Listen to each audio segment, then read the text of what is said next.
Welcome to the Kerrville Weekly News Roundup for the week ending June 15, 2024. Our first story is that the City Council okayed a $2.2 million park on Nimitz Lake. A proposed riverfront park funding request was approved after it came through the EDC, or Economic Development Corporation, to begin development of Granger McDonald Park on Nimitz Lake. The EDC authorized revenue bonds to create the park in 2023, and Council approved it. The first step will be the engineering of the park by Hewitt Engineering, and then from there, construction will begin. The park is a part of the, or will be an ancillary component to the Upper Guadalupe River Center. The center will have public meeting spaces, classrooms, a piers, and a boat ramp.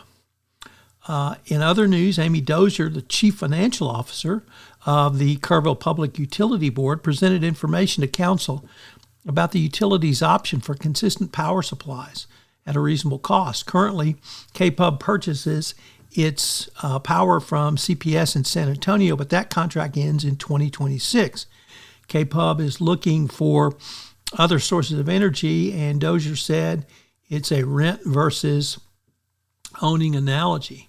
So will Kerrville get into the energy creation business? Maybe so.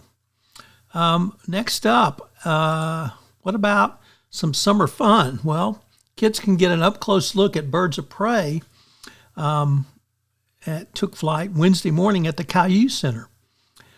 There was a program entitled Last Chance Forever Raptor Show, an educational program that helps promote animal conservation. Founded in 1978 by Master Falconer John Carger, Last Chance Forever is a San Antonio nonprofit with a mission that incorporates rehabilitating sick birds and others that need help going forward.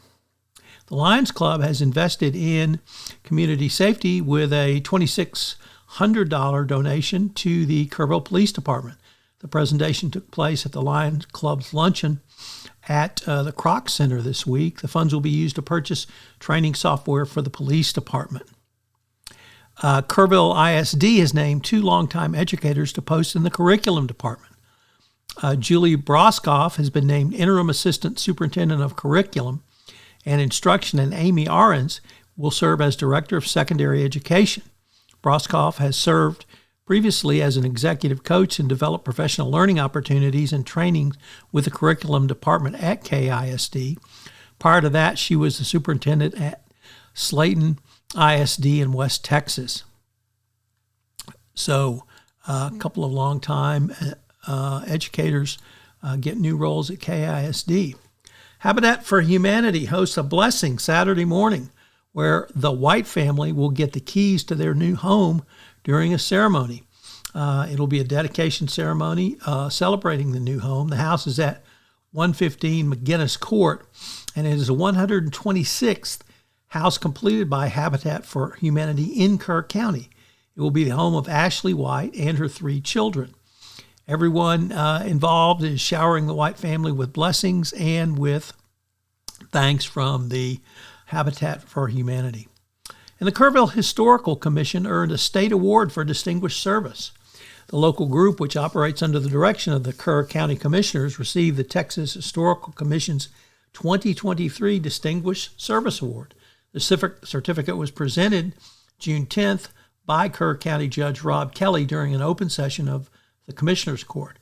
We are proud of the efforts of our local historical commission towards preserving the past for generations to come, said Kelly. The award, the only one received by about a third of the state's counties, is proof positive that the Kerr County Historical Commission does exemplary work going forward.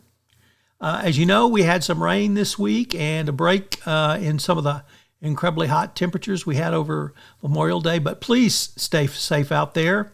Gil and Andrew are on assignment this week, so I hope you'll join us again next week for another episode of the Kerrville Weekly News Roundup. This is Tom Fox. I hope you enjoyed this edition of the Kerrville Weekly News Roundup. This podcast is a production of the Texas Hill Country Podcast Network. If you've enjoyed this podcast, I hope you will subscribe or rate and review this podcast wherever great podcasts are listened to. I hope you'll join Gilbert, Andrew, and myself next week where we take a look at some of the top stories from Kerrville and the surrounding Hill Country area. Thanks so much for listening.